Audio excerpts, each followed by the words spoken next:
Depuis plusieurs jours, la famille Grondin ne propose plus de volaille vendéenne au marché de Chaland, remplacée par la volaille de Normandie.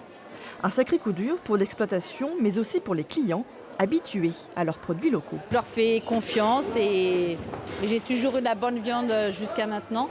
Donc je sais qu'ils vont faire leur maximum pour continuer à avoir une bonne viande. On préférait vendre nos volailles, on préférait les entendre chanter sur l'exploitation. Maintenant, c'est plus le cas, donc il faut essayer de vivre.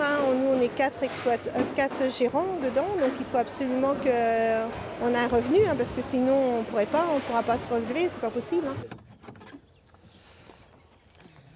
Voilà, donc dans ce bâtiment, ça a commencé le 7 mars. Je m'en suis aperçu vers 11h. C'était un lot de 900 pintades. En quelques jours seulement, Frédéric Grondin a tout perdu.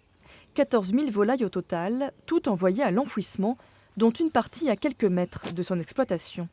Car l'ampleur de l'épidémie dans le département est telle que l'équarrissage n'a pas toujours été préconisé.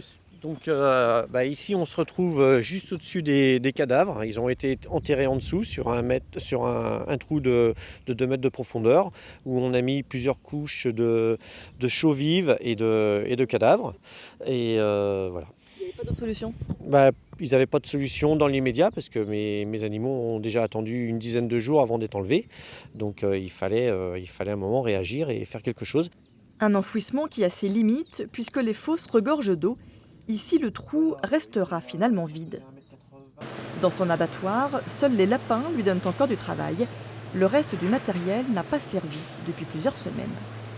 Nous, on a la chance d'être à la fois éleveurs, abatteurs, transformateurs et faire de la vente aux professionnels et aux particuliers. Donc psychologiquement, j'imagine que c'est ce qui me sauve. Au marché de Chaland, le prix de la volaille a augmenté de 15%.